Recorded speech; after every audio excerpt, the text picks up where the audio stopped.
तैयारी पे चलो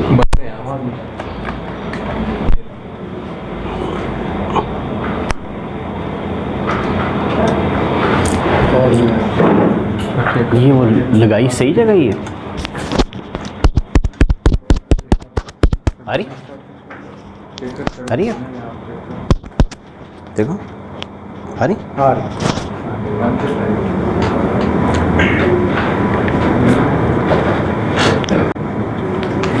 अरे जी, अब आप कहने का है कि ये जो आप लोगों का मैनेजमेंट अकाउंटिंग, इसके अगर आप नाम से देखें तो इसमें दो चीज़ें कवर की जा रही हैं, कॉस्ट और दूसरा मैनेजमेंट अकाउंटिंग।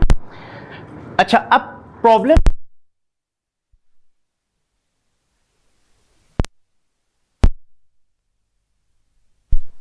पढ़ेंगे तो उस वाली अकाउंटिंग में और इस वाली अकाउंटिंग में डिफरेंस क्या आता है, तो उसके लिए एक छोटी सी चीज़ हम लोग डिस्कस करते हैं। आप लोगों ने इंट्रोडक्शन टू अकाउंटिंग में स्टेटमेंट ऑफ फाइनेंशियल पोजीशन बनाई थी, ठीक है, यानी जब आप लोग स्टेटमेंट ऑफ फाइनेंशियल पोजीशन बनाते थे तो इसमें क्या कुछ आ रहा होता था, एसेट्स, ठीक है, एसेट्स के अंदर आते थे non current assets, current assets, ठीक है। करंट एसेट के अंदर आप लोगों का, चलें मेन अभी मैं ये हेडिंग रहने देता हूँ, टोटल आ गया। दूसरी तरफ आपके पास आती थी इक्विटी एंड लायबिलिटीज, ठीक है, जिसके अंदर आपके equity component, non current liabilities, current liabilities और उनका टोटल आता था।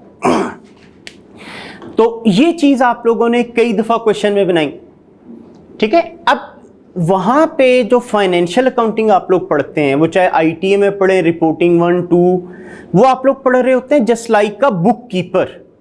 बुक कीपर का मतलब ट्रांजैक्शन कोई कर देता है और आपको कहता है यार रिकॉर्ड करो और आप एंट्री डाल देते हैं, लेकिन आप लोगों ने कभी ये नहीं सोचा कि यार ये किस बेस पे डिसाइड हुआ। मसलन फर्ज करें आप लोगों को मैं ये कहता हूं कि एक मशीनरी खरीद ली हम लोगों ने, जैसे ही मैंने कहा मशीनरी खरीद ली, आप लोग फाइनेंशियल अकाउंटिंग में फौरन एंट्री पास कर देते थे मशीनरी डेबिट और बैंक या कैश क्रेडिट, ठीक है। लेकिन क्या कभी आप लोगों ने ये सोचा कि यार मशीनरी खरीदी क्यों है, किराए पे क्यों नहीं ले ली, ठीक है, या अगर आपके पास पुरानी मशीनरी थी उससे आप ऑलरेडी अपना काम चला रहे थे तो आप लोगों को, जी बेटे इधर आ गया, तो आप लोगों को क्या जरूरत थी नई मशीनरी लेने की। एक्चुअली उसके लिए प्लानिंग करना पड़ती है, वो सारा काम जो है वो कॉस्ट एंड मैनेजमेंट अकाउंटेंट कर रहे होते हैं, ठीक है। अब वो मशीनरी वगैरह आपकी इधर ही आ रही होती है ना नॉन करंट एसेट्स में, तो इसके लिए हम लोगों ने ना एक क्राइटेरिया है जिसकी बेस पे डिसाइड किया जाता है, हम कहते हैं इन्वेस्टमेंट अप्रेजल,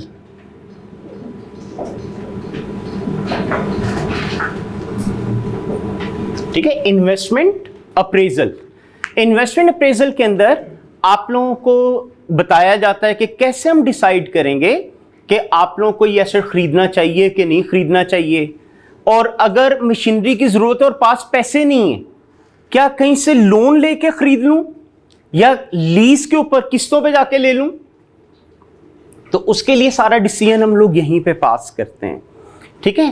प्लस आपको पता है मैन्युफैक्चरिंग कंसर्न का मशीनरी एक मेन एसेट होता है और मशीनरी की एक डेफिनेट लाइफ होती है। फर्ज करें एक मशीनरी है, उसकी 5 साल लाइफ है, 5 साल आपने इस्तेमाल किया, वो यूजलेस हो गई, लेकिन अब आपने अपना बिजनेस तो बंद नहीं करना है ना, क्या करना पड़ेगा, नई मशीनरी खरीद के लाके लगाएंगे, वो फिर 5 साल चली, लाइफ खत्म हो गई, फिर नई खरीद के लाएंगे। अब फर्ज करें आप लोग 5 साल इस्तेमाल करते थे, जब उसकी लाइफ खत्म हो जाती तब आप नहीं लगाते हैं। आप लोगों को मैंने रिकमेंडेशन दी कि यार आप लोग ऐसे ना करें, आखिरी 2 साल के अंदर ना मशीनरी बार बार खराब होती है, आप लोगों की प्रोडक्शन रुक जाती है, प्रोडक्शन रुकने के अलावा रिपेयर का खर्चा अलग पड़ता है, तो आप ऐसे करें 3 साल बाद ही मशीनरी बदल दिया करें। एक तो रनिंग पोजीशन में बेचोगे, महंगी बिक जाएगी, आखिरी 2 साल में जो बार बार खराब होकर आपकी प्रोडक्शन रुकनी थी, रिपेयर का खर्चा आना था, उससे बच जाओगे। अब मैंने तो आपको एक रिकमेंडेशन दी डिसाइड आपने करना है कि क्या मशीनरी 3 साल बाद बदलूं या 5 साल के बाद ही बदलूं। वो सारा जो इवैल्यूएशन करनी होती है वो भी हम इन्वेस्टमेंट अप्रेजल में करते हैं। और ये इन्वेस्टमेंट अप्रेजल पिछली यानी सेकेंड लास्ट टाइम तक तो कॉस्ट के सिलेबस का पार्ट था, लेकिन अब आईकैप ने इसको MFA कैफ 6 के अंदर ट्रांसफर कर दिए।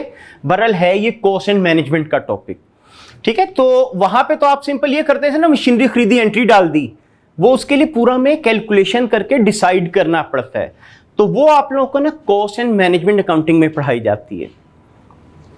अच्छा, current assets minus current liabilities, ठीक है। करंट एसेट में से करंट लायबिलिटी माइनस करें ना, इसे हम कहते हैं वर्किंग कैपिटल।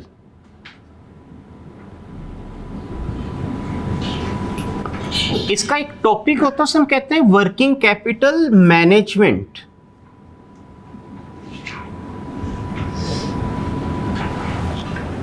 ठीक है, वर्किंग कैपिटल मैनेजमेंट। अच्छा, आप मुझे ये बताएं, कोई भी कंपनी अगर अपने पास स्टॉक रखती है तो क्या मकसद होता है, क्यों स्टॉक रख रहे होते हैं? मतलब फर्ज करें आपका अगर डिपार्टमेंटल स्टोर है, आपने स्टॉक रखा हुआ है स्टोर में, तो क्यों रखा होगा? सेल करने के लिए, ताकि अगर कोई कस्टमर आए आप उसको चीज बेच के प्रॉफिट अर्न करो। अच्छा, अगर कभी ऐसी सिचुएशन आ जाए कि कस्टमर चीज खरीदने आए और आपका चीज ना हो, तो ऐसी सिचुएशन कि कस्टमर चीज खरीदने आया और आपके पास चीज नहीं थी, इसे हम कहते हैं ये स्टॉक आउट हो गया। स्टॉक आउट की वजह से आपको बेयर करना पड़ती है स्टॉक आउट कॉस्ट। अब क्वेश्चन में आते हैं स्टॉक आउट कॉस्ट क्या होती है। देखिए, अगर मेरे पास चीजें होती और मैं उस बंदे को बेच देता तो प्रॉफिट अर्न कर जाता। अब वो जो मैंने प्रॉफिट फोरगो किया वो मेरी स्टॉक आउट कॉस्ट है, नंबर 1। नंबर 2, कस्टमर पहली दफा मेरे पास आया था और उसको मेरे से चीज नहीं मिली। अब उसके ज़हन में क्या बैठ गया कि इसको चीजें नहीं होती। अगली दफा वो सीधा उधर जाएगा जहां से उसको चीज मिल गई होगी। इसको ना मैंने फ्यूचर की सेल भी फोरगो कर दी, वो जो मेरा नुकसान हुआ वो भी स्टॉक आउट कॉस्ट है। नंबर 3, आप चीज अगर अर्जेंटली रेंज कर लो, मसलन एक्स्ट्रा पैसे खर्च कर दो, चीज जल्दी भी तो मिल जाती है ना, लेकिन वो जो एक्स्ट्रा पैसे खर्च करते हैं वो भी स्टॉक आउट कॉस्ट है। इसका मतलब ही हुआ कि अगर मैं चीजें इमरजेंसी रेंज कर लेता हूं तो बेशक चीज अवेलेबल होगी बट एक्स्ट्रा कॉस्ट पड़ी। तो अगर स्टॉक ना रखूं तो मुझे बेयर करना पड़ती है स्टॉक आउट कॉस्ट, और अगर स्टॉक रख लूं तो मुझे पड़ जाती स्टोरेज कॉस्ट। इसका मतलब मैं स्टॉक रखूंगा तो स्टोर करने का खर्चा, ना रखूं तो स्टॉक आउट का खर्चा। बोथ केसेस में मुझे कॉस्ट पड़ रही है। बीइंग अ बिजनेसमैन, काम मुझे वो करना चाहिए जिससे मेरा खर्चा कम आए। उसके लिए फिर हम लोग क्या करते हैं, स्टॉक मैनेजमेंट करते हैं। आपके सिलेबस में चैप्टर है इन्वेंट्री मैनेजमेंट के नाम से। उसमें आप देखेंगे, आपको बताया जाएगा कि जी जब इतनी क्वांटिटी रह जाए तो नया ऑर्डर प्लेस किया करो, जब नया ऑर्डर प्लेस किया करो तो इतनी क्वांटिटी का किया करना, ज्यादा ये कम का ना करना। जब स्टॉक इतना ज्यादा हो जाए तो फिर से मजीद आपको इन्वेंट्री रखने की जरूरत नहीं है। तो उसके अंदर ना हम लोग सारी मैनेजमेंट करते हैं। तो inventory management, debtor management, cash management, creditor management, ये तमाम चीजें आपकी क्या कहलाती हैं, वर्किंग कैपिटल मैनेजमेंट। अच्छा, आईकैप ने आप लोगों के लिए सिलेबस में क्या कर दिया, क्योंकि सिलेबस आईकैप ने ये पहले होता था पेपर 8, अब उन्होंने इसको ट्रांसफर करके पेपर 3 कर दिया कैफ का। तो अब कई स्टूडेंट के ज़हन में अभी तक ये है कि जी क्योंकि ये 8 वाला 3 पे आ गया तो पेपर पास नहीं होता। ये सिचुएशन नहीं है। आईकैप ने सिलेबस तकरीबन 40% के करीब रिड्यूस किया है। आप लोगों का पुरानी स्कीम के अंदर 18 से 20 नंबर का क्वेश्चन इसका आता था, आईकैप ने निकाल के एमएफए में डाल दिया। आपका 20 से 25 नंबर का क्वेश्चन बजटिंग का आता था, आईकैप ने वो निकाल के एमएफए में ट्रांसफर कर दिया है। आपका 5 से 6 नंबर तक का क्वेश्चन सोर्सेज ऑफ फाइनेंस का आता था, आईकैप ने वो निकाल के एमएफए में ट्रांसफर कर दिए। तो इसलिए ये नहीं है कि ICAP ने सिर्फ पेपर 3 कर दिया और सिलेबस वही रहने दिया है, आपका तकरीबन 40 to 45% सिलेबस रिड्यूस हो गया। तो उस वजह से ये कहना कि जी पेपर 3 होगा तो पास ही नहीं होगा, ऐसा कुछ भी नहीं है। हाँ, हर सब्जेक्ट की ना अपनी एक नेचर होती है। यहाँ पे मैं आपको कह रहा हूँ ना, प्लानिंग, डिसीजन मेकिंग चलेगी, उस वजह से कई स्टूडेंट की ना ग्रिप नहीं हो पाती। मतलब क्वेश्चन ठीक भी किया हो लेकिन कॉन्फिडेंट नहीं होता कि पता नहीं मैंने ठीक किया कि नहीं किया, उस वजह से थोड़ी सी डेफिशिएंसी स्टूडेंट्स को फेस करना पड़ती है। अच्छा, तो यहाँ पे ICAP ने ना इसका एक कंटेंट जो इन्वेंट्री मैनेजमेंट है वो पार्ट ऑफ सिलेबस करती है, बाकी चीज़ें उसने निकाल दी हैं, वो इंशाल्लाह फाइनल में जाके पढ़ेंगे। अच्छा, उसके बाद ये जो 2 चीज़ें हैं इनको हम कहते हैं सोर्सेज ऑफ फाइनेंस।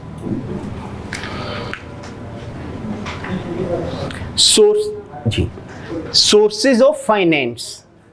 देखें, आज आपकी कंपनी को पैसों की जरूरत पड़ गई। अब पैसों के लिए क्या किया जाए? आप लोग लोन भी ले सकते हैं, ठीक है। अगर आप लोन नहीं लेते तो यह भी हो सकता है कि ओनर इन्वेस्टमेंट कर दे, ठीक है। लोन लेते हैं तो लोन के भी डिफरेंट तरीके होते हैं। जैसे आप लोगों ने थोड़ा बहुत अगर पढ़ा है तो प्रेफरेंस शेयर्स भी होते हैं, ऑर्डिनरी शेयर्स भी होते हैं। तो इस तरह की चीज़ें डिफरेंट आना शुरू हो जाती हैं। तो ये डिसाइड करना कि आज जब आपकी कंपनी को पैसों की ज़रूरत पड़ी, वो पैसा कहाँ से अरेंज करे, क्या वो इक्विटी फाइनेंस करे कि डेट फाइनेंस करे, वो चीज़ हम पढ़ाते हैं सोर्सेज ऑफ फाइनेंस में, ठीक है। ये ICAP ने निकाल के आपके सिलेबस से MFA में ट्रांसफ़र कर दी है। बताने का मतलब था कि रिपोर्टिंग के अंदर ये फाइनेंशियल पोजीशन तो कई दफ़ा हमने बनाई, लेकिन वहाँ पे आप जस्ट लाइक का बुक कीपर काम कर रहे थे, वहाँ पे कभी आपने प्लानिंग नहीं की थी। इन सब चीज़ों के बारे में हैपेजेड नहीं हो जाता, बगैर सोचे समझे मैं गया और मशीनरी खरीद लाया, ऐसे ही पैसे की जरूरत पड़ी तो जाके बैंक से लोन पकड़ लाया। पहले हम पूरी कैलकुलेशन करते हैं कि यार क्या चीज़ कंपनी के बेस्ट इंटरेस्ट में जाएगी, क्या तरीका यूज़ करूं कि मेरी कॉस्ट कम से कम आए, फिर हम उसको अडॉप्ट करते हैं। तो ये सारी चीज़ें कॉस्ट एंड मैनेजमेंट अकाउंटिंग में पढ़ी जाती हैं। इस वजह से ये वाला जो सब्जेक्ट है ये फाइनेंशियल अकाउंटिंग से बिल्कुल डिफरेंट हो जाता है। अच्छा, बाकी जहाँ तक मसला है डेबिट क्रेडिट का, वो तो वही है जो इंट्रो में रूल पढ़े हैं, वो उसी तरह ही होना है। जैसे उधर आप लोगों ने पढ़ा था एसेट इंक्रीज होगा तो डेबिट, डिक्रीज होगा तो क्रेडिट, वही काम यहाँ पे भी हमारा चलेगा। यार उसे ना कहना जरा पानी तो दे जाए। तो बताने का मतलब ये है कि इस सब्जेक्ट की नेचर रिपोर्टिंग से डिफरेंट है, लेकिन बेसिक कॉन्सेप्ट इसके वही चलेंगे। अच्छा, अब जहां तक मसला है बुक्स का,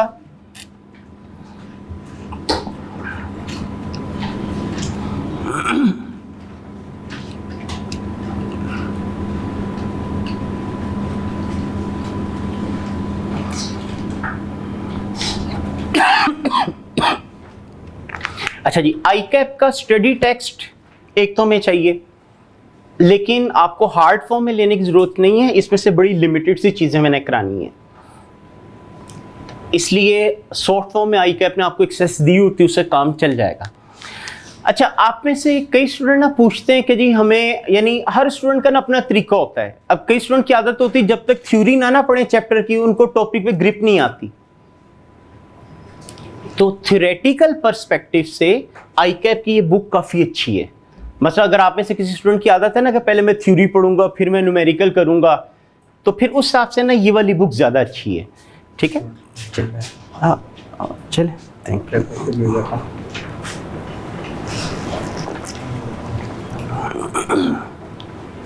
अच्छा, तो अगर थ्योरेटिकल पढ़ने की आदत है किसी स्टूडेंट को तो फिर ये बेस्ट बुक है, ठीक है। बाकी इसके अंदर प्रैक्टिस के क्वेश्चंस वगैरह ICAP ने सारे डाले हुए हैं, लेकिन इसके अंदर पास्ट पेपर पूरे कवर नहीं हुए। मतलब लेटेस्ट अटेम्प्ट्स में से शुरू की जो बिल्कुल लेटेस्ट है 3-4 वो नहीं होंगी, उससे पीछे वाली 8-10 अटेम्प्ट के क्वेश्चंस होंगे। तो उसके लिए आप लोगों को करना ये पड़ेगा कि पास्ट पेपर्स की आप लोगों ने बुक ले लेनी है, ठीक है। मेरी क्योंकि बुक का एडिशन अभी तक नहीं आ रहा, तो उस वजह से बजाय इसके लेट हो, ये जो CA मेड इजी वाली है ना बुक, ये ले लीजिएगा, ठीक है। एक तो ये मेरे ख्याल 300-400 रुपए की शायद बुक है। दूसरा, ये बुक लगवाने का फायदा ये है कि 2009 से लेके 2022 तक के सारे क्वेश्चन इसमें अवेलेबल हैं, ठीक है। अच्छा, इनमें ना थोड़ा सा इशू ये आएगा कि इन्होंने आईकैप्स के ही सोल्यूशन छापे हुए हैं। आईकैप जो कॉस्ट के सोल्यूशन बनाता है, तो अक्सर उसमें ना स्मार्ट वर्किंग शॉर्टकट यूज कर जाता है। उससे थोड़ा सा प्रॉब्लम आप लोगों को ये आता है कि कई दफ़ा सोल्यूशन देख के समझ नहीं आती उसने काम ये क्या किया है, फिगर कैसे कंप्यूट कर दी है।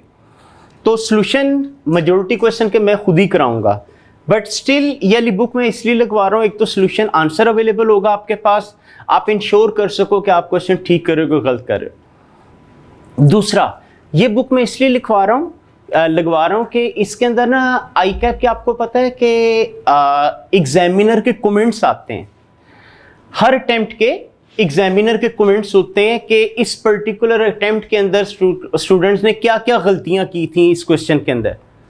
इसने ना हर क्वेश्चन के जो एग्जामिनर के कमेंट्स है साथ साथ दिए में कि इस एग्जामिनर के इसके बारे में ये कमेंट्स है, ठीक है, कि स्टूडेंट ने क्या क्या गलतियां की थी, क्या उनको करना चाहिए था। तो उस वजह से भी इस बुक का थोड़ा सा फायदा हो जाएगा आपको कि आपको एक ही जगह पे अटेम्प्ट वाइज क्वेश्चन भी मिल जाएंगे, उनके सोल्यूशन भी मिल जाएंगे, उसमें स्टूडेंट्स ने क्या गलतियां की थी, एग्जामिनर की क्या एक्सपेक्टेशन थी, मार्किंग स्कीम क्या थी, वो सारी चीज़ें आपको मिल जाती हैं। तो उस वजह से ना मेन हमें ये 2 बुक्स चाहिए होंगी, ये आपकी सॉफ्ट फॉर्म में चल जाएगी या आप हार्ड फॉर्म में ले लीजिएगा। इसके अलावा जो क्लास असाइनमेंट वगैरह है वो मैं आप लोगों को, आपके इंशाल्लाह ग्रुप बन जाएंगे 1-2 दिन में व्हाट्सएप के, मैं उस पर भी शेयर कर दिया करूँगा सॉफ्ट फॉर्म में। और अगर आप हार्ड फॉर्म में लेना चाहते हैं तो बुक कॉपियर के फोटो कॉपियर का अवेलेबल भी होगा, आप वहां से प्रिंट भी ले सकते हैं। अब जैसे ITA जब आप लोगों ने पढ़ना शुरू किया था तो आपके लिए बिल्कुल एक नई चीज़ थी, तो आपने उसका बिल्कुल स्क्रैच से पढ़ना शुरू किया। इसी तरह कॉस्ट एंड मैनेजमेंट अकाउंटिंग में कॉस्ट अकाउंटिंग ये पहला सब्जेक्ट है जो आप पढ़ने जा रहे हैं।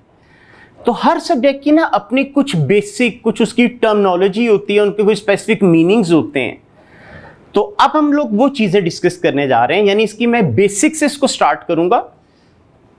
बेसिक्स कराने का मकसद ये है कि आप लोगों को जब आगे हम लोग जाएं तो उसके अंदर आपको आइडिया होता है कि कैसे इसकी इंप्लीकेशन वगैरह आती है, या एटलीस्ट जब मैं टर्म यूज करूं तो उसका मतलब आपको पता हो।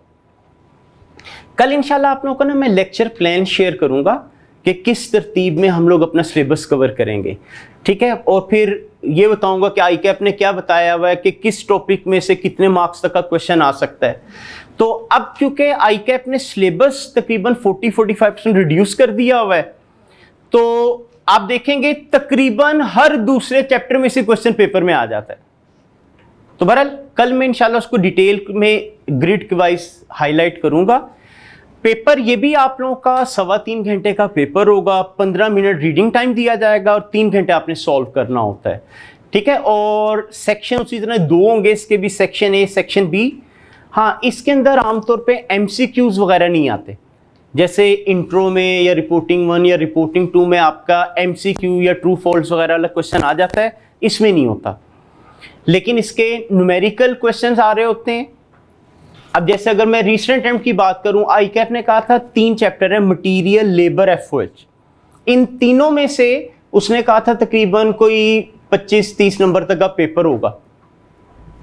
अब लेटेस्ट अटेम्प्ट अगर आप लोग देखें, 2 क्वेश्चन मटेरियल के आए हैं, एक लेबर का आया है, एक FOH का, यानी इन 3 चैप्टर में से 4 क्वेश्चन आ गए आपके।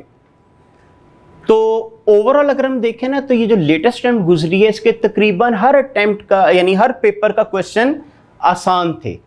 यानी पिछलों से अगर कंपेयर करें तो ये इस अटेम्प्ट के पेपर जो हैं कंपैरेटिवली आसान आए हैं, वो चाहे आप अकाउंटिंग के ले लें या थ्योरेटिकल सब्जेक्ट्स के ले लें। तो बहरहाल अब हम लोगों ने प्रिपरेशन अपनी मैक्सिमम ही करनी है, मतलब ये नहीं करना कि इस अटेम्प्ट में आसान आ गया तो हम बिल्कुल बेसिक ही क्वेश्चन कर जाएं। प्रैक्टिस आप लोगों को अपनी मैक्सिमम ही करना होगी। तो आज मैं इसकी बेसिक से इसको स्टार्ट करता हूं ताकि जो इसकी टर्म्स हैं उनके मीनिंग्स वगैरह आपको प्रॉपरली क्लियर हो।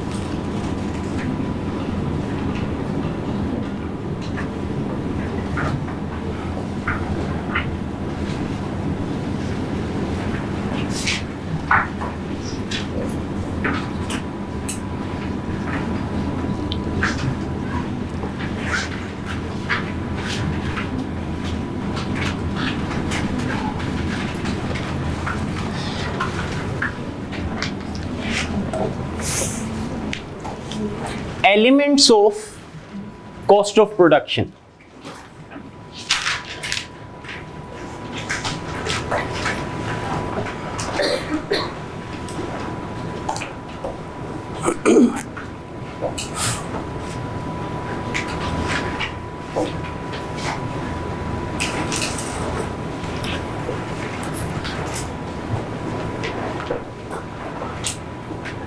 Elements of cost of production. Cost of production नाम से जाहिर हो रहा है कि किसी चीज को जब प्रोड्यूस किया जाता है उस पर जो कॉस्ट आती है। Elements of cost of production का मतलब किसी चीज को बनाने पे जो खर्चा आता है वो कितनी तरह का होता है, कौन कौन सा खर्चा होता है। तो किसी भी चीज को बनाने पे आप लोगों की 3 तरह की कॉस्ट आती हैं। Direct material cost,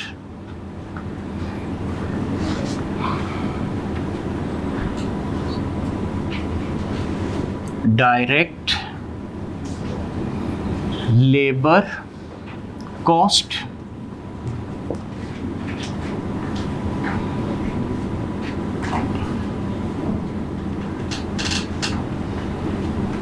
and factory overheads.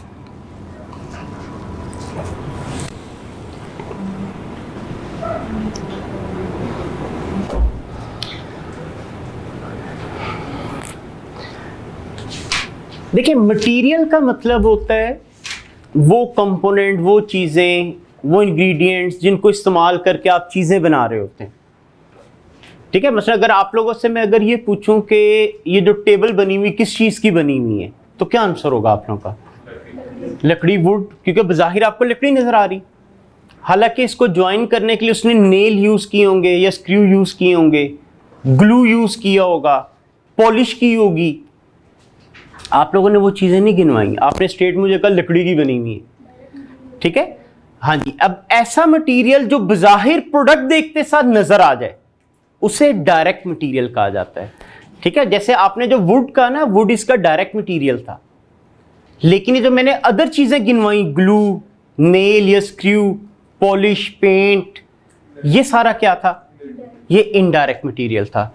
तो डायरेक्ट मटेरियल का मतलब होता है ऐसा मटेरियल जो बज़ाहिर प्रोडक्ट देखते साथ नजर आए और नेग्लिजिबल अमाउंट या क्वांटिटी में यूज ना हुआ हो।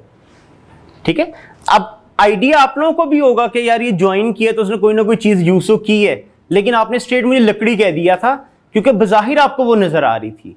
तो इसका मतलब मटेरियल जो है आपका ये 2 तरह का होता है, एक डायरेक्ट और दूसरा इनडायरेक्ट।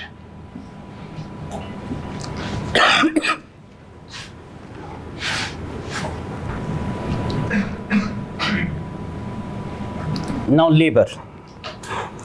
अच्छा, अगर मैं आपसे पूछूं टेबल किसने बनाई है तो क्या आंसर होगा? कारपेंटर ने। लकड़ी का काम कारपेंटर करता है ना। हालांकि जिस फैक्ट्री में ये बनी होगी उधर कोई प्रोडक्शन मैनेजर, कोई सुपरवाइजर भी होगा, पैसे उसने भी लिए होंगे। आप लोगों ने वो नहीं गिनवाई, आपने कहा जी कारपेंटर ने बनाई है। ठीक है, अब वो जो कारपेंटर को मैंने पैसे दिए ना वो डायरेक्ट लेबर है, लेकिन जिस फैक्ट्री में ये बनी उसके सुपरवाइजर या प्रोडक्शन मैनेजर को जो सैलरी दी थी वो इनडायरेक्ट थी। तो डायरेक्ट लेबर का मतलब ऐसी लेबर जो इसी काम की वजह से लगी है और अगर ना करें तो नहीं लगेगी। तो लेबर डायरेक्ट भी हो सकती है और इनडायरेक्ट भी हो सकती है।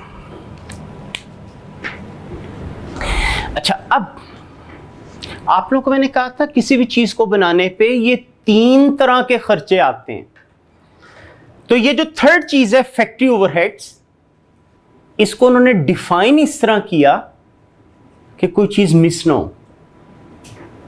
मसलन इसको हम लोग डिफाइन किया करते हैं कि all manufacturing costs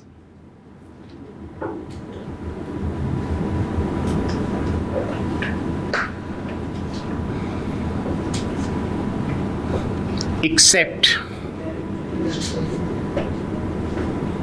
direct material, direct labor and direct expenses.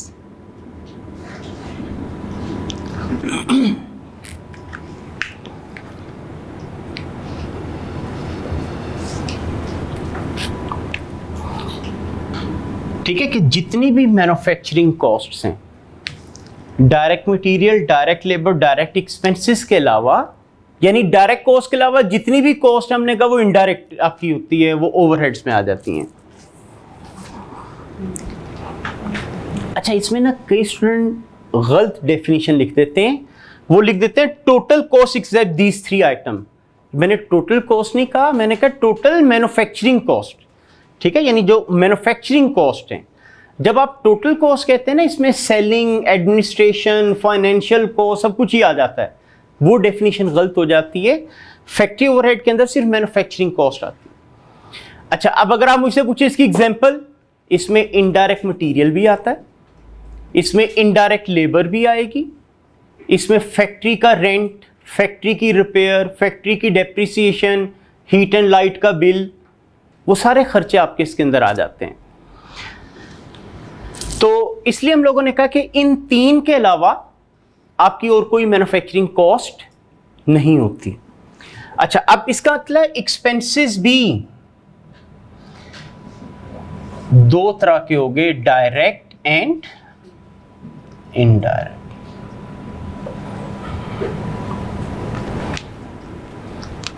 अच्छा, अगर मटेरियल, लेबर और एक्सपेंसेस इन सब का हम टोटल करें ना, तो ये बनती है टोटल कॉस्ट।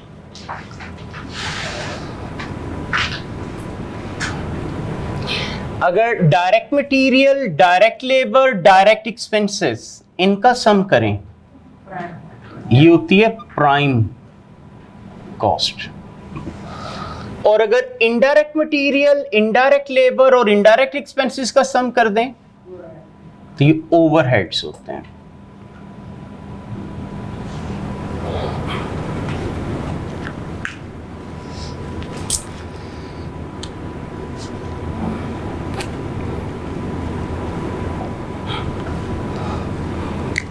इसका मतलब अगर कभी एग्जामिनर आपको कहे ना प्राइम कॉस्ट कैलकुलेट करो, तो जितने भी डायरेक्ट कॉस्ट हैं उनके टोटल को प्राइम कॉस्ट कहते हैं। ठीक है, यानी इसका फॉर्मूला बन जाएगा direct material plus direct labour plus direct expenses.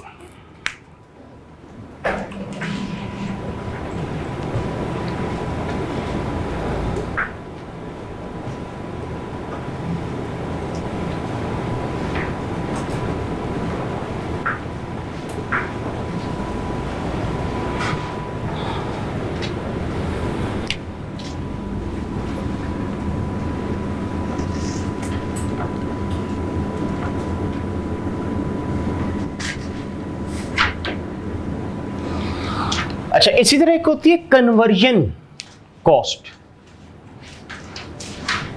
कोई आइडिया हो क्या मतलब कन्वर्जन कॉस्ट? हाँ, यानी रॉ मटेरियल को फिनिश गुड में कन्वर्ट करने पे जो खर्चा आता है। ठीक है, अब देखिए ये 3 खर्चे थे ना आपके, तो इसको फिनिश गुड बनाने पे कौन कौन सा खर्चा लगा? एक लेबर लगी और दूसरा, इसका मतलब अगर कन्वर्जन कॉस्ट का फॉर्मूला पूछा जाए तो direct labour cost plus factory overheads. ठीक है, फैक्ट्री ओवरहेड को प्रोडक्शन ओवरहेड या मैन्युफैक्चरिंग ओवरहेड्स भी कहते हैं।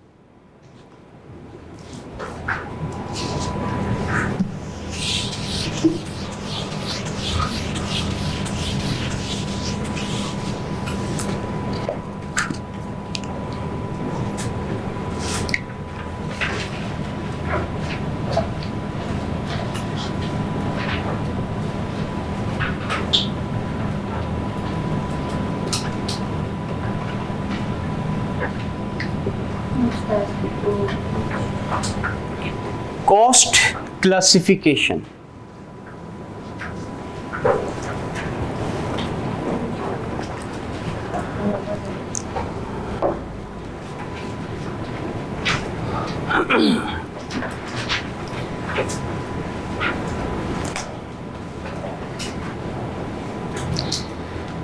कॉस्ट क्लासिफिकेशन का मतलब कॉस्ट को क्लासिफाई, कैटेगराइज करने के तरीके क्या क्या हैं।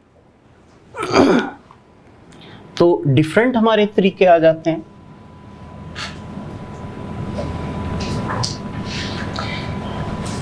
एक होता है बाय नेचर ऑफ एक्सपेंस, एक होता है bye function,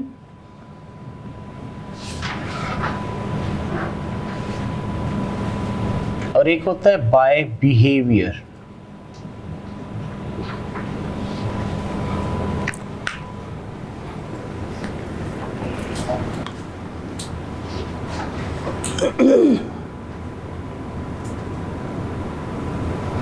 by nature of expense, by function and by behavior। अच्छा, आईटीए के अंदर जब आप लोगों ने फाइनेंशियल स्टेटमेंट पढ़ी होगी तो उसमें आपको बताया गया होगा फाइनेंशियल स्टेटमेंट बनाने के लिए स्टैंडर्ड ने 2 तरीके बताए हैं, एक बाय नेचर ऑफ एक्सपेंस और एक बाय फंक्शन। कोई फर्क याद हो, क्या फर्क होता था? बाय नेचर में जो है वो एक्सपेंसेस की वो नेचर की जाती है, सेलिंग एंड डिस्ट्रीब्यूशन का एक्सपेंस है, एडमिन का एक्सपेंस है। अच्छा, बाय फंक्शन होती है उसमें एक्सपेंसेस के नाम लिखे जाते हैं। हाँ जी, ये थोड़ा आप उल्टा बता गए हो। बाय नेचर ऑफ एक्सपेंस में तमाम एक्सपेंसेस अपने नाम से लिखे जाते थे, सैलरी, रेंट, कमीशन, वेजेस। ठीक है, यानी इसके अंदर जब हम लिखा करते हैं तो एक्सपेंसेस अपने नाम से आ जाते थे।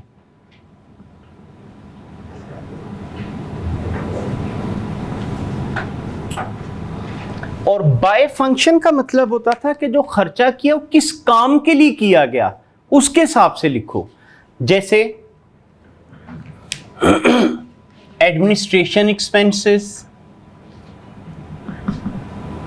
सेलिंग एक्सपेंसेस, फाइनेंशियल एक्सपेंसेस,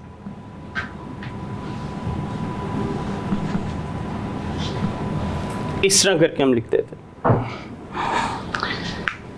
तो इधर भी ये वो चीज़ ही है कि बाय नेचर के अंदर तमाम खर्चे अपने नाम के हिसाब से आ जाएंगे, और बाय फंक्शन के अंदर होता है कि हम देखते हैं अरे खर्चा किस काम के लिए किया गया था। अगर मैन्युफैक्चरिंग रिलेटेड है तो मैन्युफैक्चरिंग एक्सपेंस लिख दो, सेल करने से रिलेटेड है तो सेलिंग एक्सपेंस लिख दो, ऑफिस से रिलेटेड है तो एडमिन एक्सपेंस लिख दो।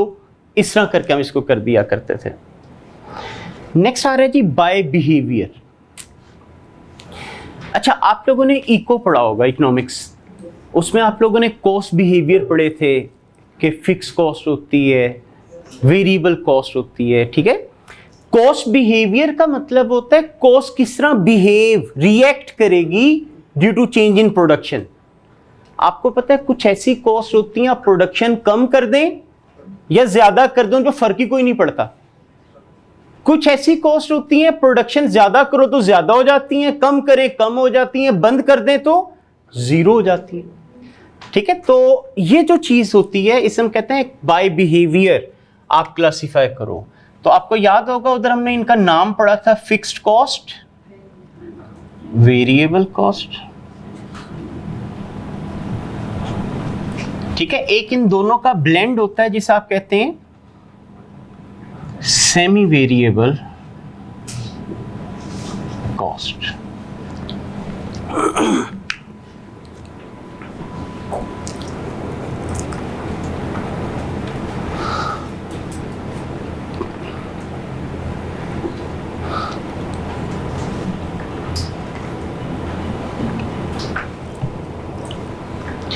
ठीक है, fix cost, variable cost and semi variable.